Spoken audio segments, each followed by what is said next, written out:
Hello everyone, it's Konstantinos Troudzos. Kalispera. Welcome to Revenue UnCut. Today we have a very good guest.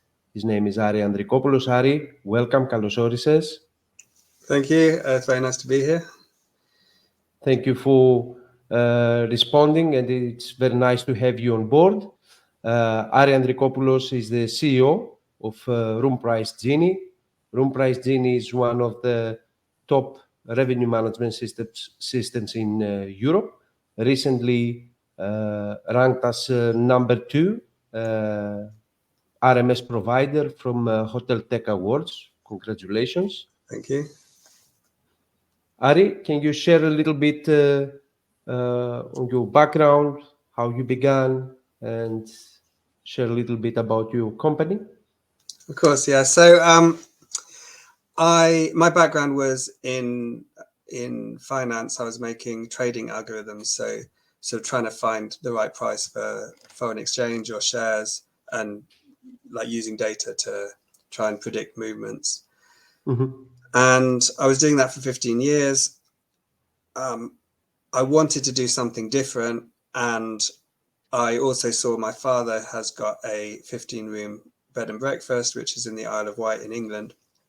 And I could see that he was not doing the best job with his pricing, because he would be empty when I'd visit in October. He would book up too early when the Isle of Wight festival was on. And it was clear that he could do better. And I was actually watching a video on Coursera. So I was just doing some like learning courses, and I saw a video on Coursera on dynamic pricing, and I realized that for him it would make a massive difference to his business. Mm-hmm. And so I sort of looked around. I looked to see. I didn't really know what to look for, actually. I didn't know that it was called revenue management. I was trying to find out how to do the price. So I was sort of trying to do some research to see if it was possible to do that. And I sort of realized that there wasn't anything that he could use to do that. And so I had some interviews with hotels. I put like a thing on Facebook to say, does anyone know any hotel owners I can speak to? I spoke to maybe 15, 20 hotel owners. It was like really good. I got sort of insight into what they do. And some of them who were using systems like big 5-star hotels, they were using like ideas, presumably. And then ones who weren't doing anything. And also there wasn't that much interest in doing something, particularly because it was a new concept at the time. But what I really thought was this will make a big difference if they can start using it, make a big difference to them. So even if they're not seeing it exactly now, then eventually they should be seeing it. And actually that's what I've found. That's what we found has happened, that it's a sort of a slow learning process.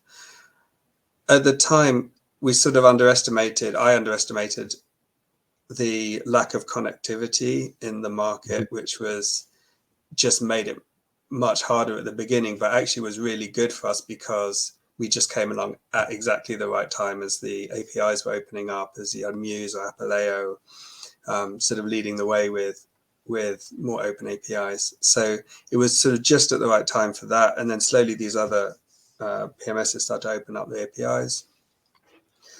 And yeah, we just went from there. And as I say, like the journey, if I think about my father, who at first wasn't interested in the subject, he was like he just thought, well, you know, what's this for?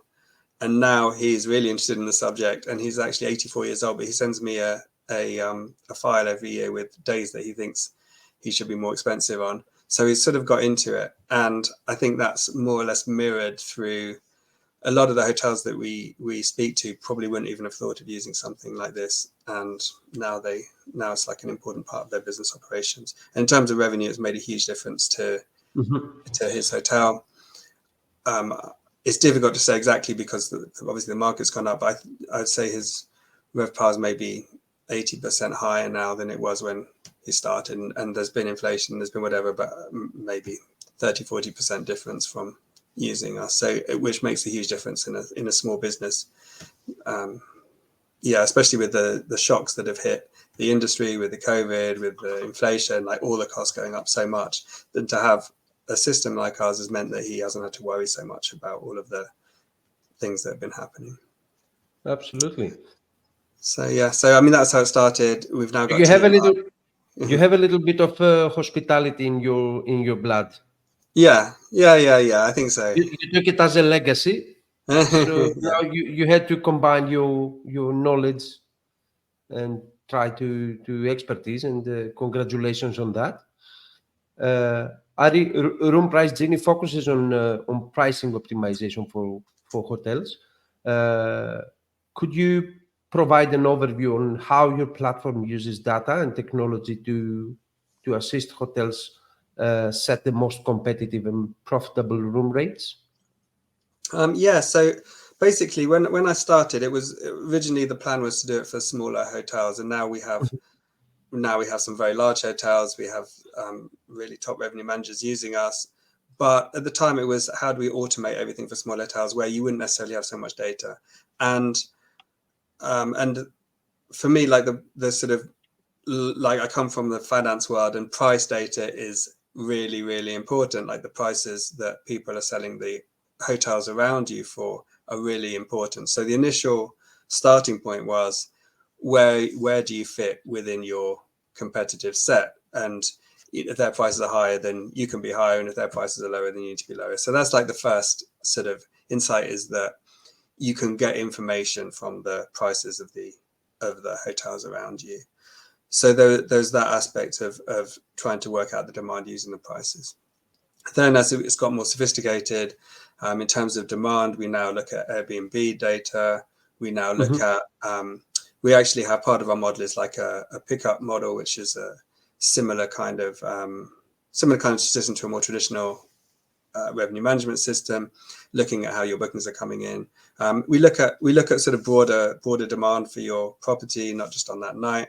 And between them all, what we do is we try and work out what the demand is. So at what price, how much demand would you get? At the different prices, how much demand would you get? And then we have a supply aspect of what we do, which is how many rooms do you have left? So if you have one room left, then you can charge a lot more than if you have 20 rooms left, just because you only have to find one buyer rather than 20 buyers. And that's the basic concept, sort of supply, demand, and use the information that you've got. And within our system, you can weight of different importance, the different inputs. So supposing you've got very strong competitive set, you can rate them higher, or supposing you have got a lot of your own data, you provide your own data, you can rate that. So we sort of make it flexible. And what we have is some really good revenue managers who help to tailor the setup so that it's right for each individual hotel, so they get exactly the right solution for them. Okay, sounds good. So, would you be able to share some more information regarding the black box on how Room Price Genie gets into the pre-booking data, or uh, a little bit deeper in Yeah, that? so it's not really, I would not call it a black box. What I would say is, what we do is we really organize well the data that we have, and it's the most important data. So there are a lot of data sources that are maybe not so important, and you could use them, but working in finance, making trading algorithms, I realized that actually what you need to do is really use the most important data as well as possible. And most important data for me is, how are your bookings doing? That's a very, very good way of looking at how much value you're giving, is how many people are actually paying. So that's really important data. What your competitors are charging, really important data. So we like to look at the most important data and then avoid the sort of the noise. And it's not necessarily we do in I suppose there are complex parts in terms of how we interpret the data, but in the end, it's sort of a simple idea. The more bookings you're getting, the more you're going to charge. How much more you charge is where the sort of complexity comes in. But we like to make it transparent, and I think that's why it means that what we can provide is, we can show you the reason why your price is where it is, and what's going to happen tomorrow. Tomorrow, if you get more bookings, it'll be the same price but a bit higher. If you get fewer bookings, the same price, but then you expect the same price but a bit lower. if the competitors put their price up, your prices are going to go up. And so you can see and you know what's going to happen. And that confidence means that the like 95% of our clients are on autopilot, means we automatically put prices into their PMS or channel manager. And no one has ever asked us if they can check before it uploads. And the reason no one's ever asked if they can check is because they know that either the price is good, or if it's not good, they can change it, and they can change it for future time. So they only need to change it once, and then we'll still keep calculating the same. We'll still keep moving it. So we sort of look at, okay, you've done this change, that's great, and then we keep moving it. So they're very confident with the prices that are going in. They know where they're coming from, and that's something that we do differently because of where we started, because of using the smaller hotels. So yeah, I'd say it's not a super complicated black box. It's more like doing the basics right. Mm-hmm. How many parameters do you add up in the system in order to decide to propose a rate, more or less? It's very difficult to say in terms of how much data, but I would say 50, 60? I mean, it really depends, but there could be like 100 data points we're using on each day for working out your, I mean, that might be, but that's a guess, but it could be something like that. It's basically something that if you had the time and the sort of mental capacity to do it, you could probably do something yourself, but you just would never be able to deal with this kind of sort of data volume. That's great. Ari, how complex is the setup for a hotelier to set up a revenue management system? And So with us, what challenges are you facing as a provider? So one challenge is the integration. There are some PMSs that have got really nice APIs and really simple integration, and we can press a button and it automatically goes. And then there are some that are slightly older that just it makes it harder. So with all the will in the world, that's the way the infrastructure was built was not intended for this. So then you have to have more manual. You have to exchange files, and that becomes harder. So the integration can be a problem, and actually is the biggest bottleneck in doing it. Supposing we have a client who knows us already, so they've already decided they want to use us for a new hotel, and then they can call us up, and if they're on a good integration and they can press a button and we pull all the data from their system, we could probably get set up in about half an hour on the phone with them. We would sort of make the make the sort of adjustments to make it right for their hotel, and talk it through with them, decide on the prices, and then they could automatically upload their prices in half an hour from when we start. That's quick.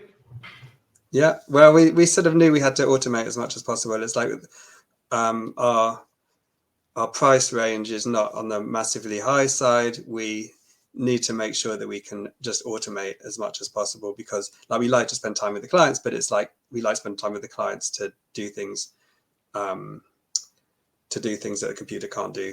And if the computer can do it, then we try and automate everything. Ari, which PMS is RoomPriceGenie's best friend? I can't say that. I've seen you had quite a lot of integrations. We have over 50 integrations, and they're all great in their own way. Okay. So yeah. Okay. No. No worries. And when it comes down to the human factor and the operator. How easy is to train the operator, the revenue manager? Do you need someone to be well trained and comes with a hospitality background, a strong hospitality background, or is it easy for your team to train someone? So typically the sort of setup stroke explanation call lasts about an hour.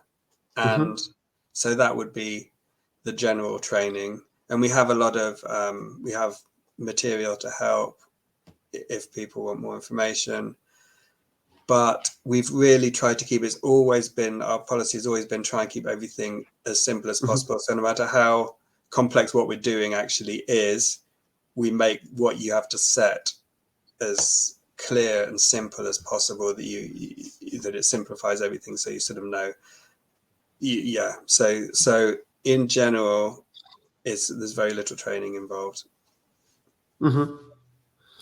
So let's get to online travel agencies. The hotel distribution channels are evolving, including the rise of online travel agencies.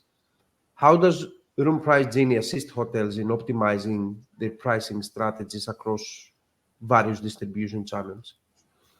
So actually, one interesting thing I learned, because I sort of noticed that sometimes when we started with a new hotel, we would get a lot of bookings, more bookings, and I was thinking we haven't done necessarily that much, and why are we getting more bookings? And I spoke to someone who's an expert in this subject, and he told me that when you move your prices around, every time you refresh it, the more you're refreshing your prices, booking gives you a higher rating for refreshing your listing, and so that actually gets you higher up on booking just by the fact that you're changing your prices, which I Really? thought was really interesting. So this boosts the algorithm of Booking.com. Yeah, by refreshing, once you're refreshing what you're sending them, and they think, oh, this is Mhm, new information, it gets mhm. somehow ticked up a little bit versus old information. I'm not sure how exactly, and don't quote me on that, but that's what someone told me that was, and that is sort of, I empirically noticed it. I see. In general, we at the moment price one rate, which is whatever rate someone chooses to have. Typically, sometimes the PMSs can't derive rates, but in general, we say we're just going to price one rate and you derive the other ones within your system. So if you want to have a OTA rate that's 10% less, 10% more, you can add 10% for your OTA rate within your system. That's up to you, but we're not providing that. So in that case, in that sense, we leave it to the channel manager, the derivation channel manager. What we're finding more and more recently has been interesting is that because of the change in, not the rate parity, hotels are wanting to make OTAs more expensive. But what is interesting is maybe we can help with that optimization as well. And also, just the cancellation terms, maybe we can help to optimize there as well. And so that's something we've realized that in the future, we probably need to offer this as well. So we're working on that at the moment. Mhm. So do you encourage rate parity, narrow parity? What's your approach? Um, I think the hotel needs to work out for themselves what is working for them, because obviously booking probably is penalizing the non-rate parity, and if you're relying on booking, you need to think about whether you want to do that or not. My feeling is you don't want booking to be cheaper than you, and so some of the promotions that they try and push you for, I personally wouldn't do it, but yeah, It's up once up again, if up, you up need to the the property, demand, up up to to the the owner's property, yeah, if you decision. need the demand, yeah. Okay. Ari, in Greece, we have many markets. Obviously, you know that they're very dependent on tour operators. Therefore, uh, the contracts are static, the prices are static. Mm. And the same time, these markets are seasonal. How do you overcome such an argument when it comes down to sell your RMS? The argument being that they haven't got much capacity left after the Well, so what's the most of the hoteliers, they feel that they don't need a revenue management system. A, because of the seasonality, and B, because of the static rates. Maybe 70 or 80% of the product is sold via tour yeah. operators in I mean, specific I markets. think if you are selling most of your inventory without irrelevant of um, the price that you're charging, then it is true that it's less important. However, you still have 20% left, and you Mhm. still can optimize what you're doing there. And it is important to be able to adjust with when you have a lot of rooms left. You'd like to be a bit cheaper than everyone else, so you can just make sure that you sell those rooms left if you do. And when the demand is going up, I think often you wouldn't put your prices up because the prices are just there. Whereas actually, if you're starting to get bookings early and really you should be putting your prices up, then you're missing out. And so I think that even if you only have 20%, depending on how many rooms 20% means, then it very likely is worth it. And in a big hotel, over 200 rooms maybe would be viable. I mean, definitely, yeah. A Yeah, good there's so much. investment. The price of the RMS is so small compared with the. So it's like, so it costs for a month. It costs what you charge for 1 or 2 nights or something like that. So Correct. 1 or 2 room nights. So you're going to make up for it. Okay. Ari, with AI becoming more mainstream now, how do you see the role of AI evolving in the hospitality industry, and particularly in RMS's Yeah, I pricing mean, in the strategy? hospitality in general, like, I mean, it's not my expert subject, but obviously the personalization aspect of it, the guest communication aspect of it, you can definitely see how it enables better solutions to be offered. And so I think there's a lot of potential there. Mm-hmm. With regards to specifically what we do in terms of optimization of prices, it's not really relevant. It's not really relevant at the moment. In terms of what we do with the data is better than what an AI would do with the data. Okay. And so what the AI is good at is looking for sort of non-linear relationships which you might not necessarily expect to find, or where something can affect something can. So, for example, supposing high occupancy would make the price go up, but not if it would get the opposite effect if I don't know, if it's sunny. Then if it has different effects in different circumstances, then AI is very good at finding these nonlinear relationships. But with such simple relationships we've got, more people booking in general means more demand. Compared to just putting their prices up, in general means more demand. These relationships are actually quite simple. And if you have the AI actually just adds all of this noise, or adds all of these wrong assumptions. If you look at ChatGPT and you ask it a question, a certain percent of the time, it just makes up the answer. And that's what you would get with having AI to do price optimization. It's just not at the level where it can do anything like a sort of guiding. So you don't see it as a threat. I mean, obviously we have the BI tools, and would it be possible to plug in an AI, and then the AI suggests pricing and stop sales? It And would be possible, but it wouldn't do as good a job. Like, not now, it wouldn't, because the amount of data an AI also needs is a lot, and it's a lot more than anyone has got on this subject. So yeah, I'm pretty confident that marketing aside, I mean, we're always looking at what it can do. We're always aware of it. If ever it becomes a suitable tool for doing this, then we'll be doing it. But for now, we're looking at more on using it to make the app usability better, for example, rather than specifically for the pricing algorithm. And I think in general,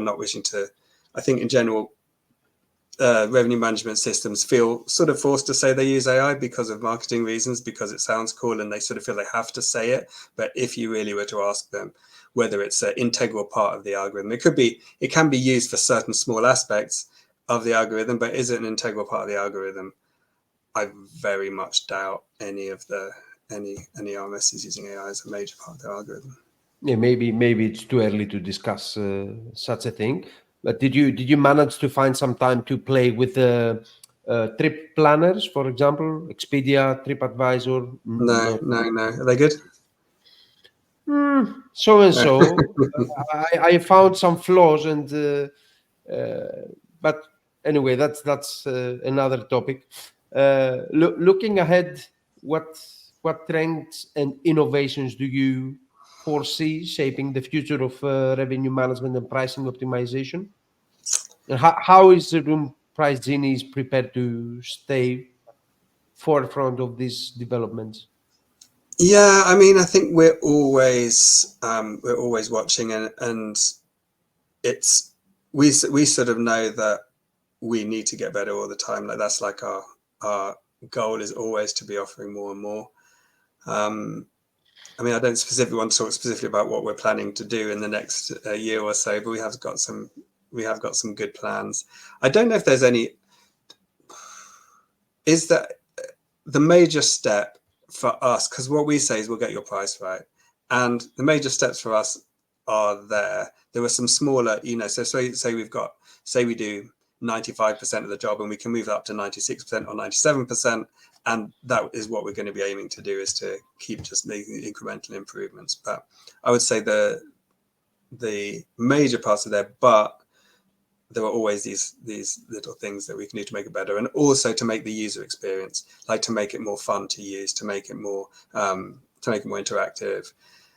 For me, I really enjoy these kind of things, and it's like a challenge, and it's like a game. And for me, I'd like to make it more of a game that you Mhm. enjoy doing and challenging yourself and testing yourself with. So yeah, I think that's something we're looking, we're keeping our eye on and looking towards what we can do. That's great, Ari. Uh, Ari, just before we close, and want to ask something that is foundation for this podcast. How would you, let's say, what are the best tips for from your side for a new hotelier that wants to invest in revenue management? Um, I would say it's a very important thing. So just be aware that it's an important thing. It's going to make a big difference. So that's one part. I would say really learn and understand what if you're. I say you need a revenue management system because it takes a lot of the work off of what you're doing, but also you're in charge of it, and you need to understand what it's doing. And so I would say put the time in to really understand what it's doing, because it is important. And yeah, try and become comfortable with the technology, because it's the future. All of this technology is the future. And as someone in hospitality, I think being up to date with all the technology is a really massive advantage, because there's only going to become more of it, and that applies to all of the hospitality technology.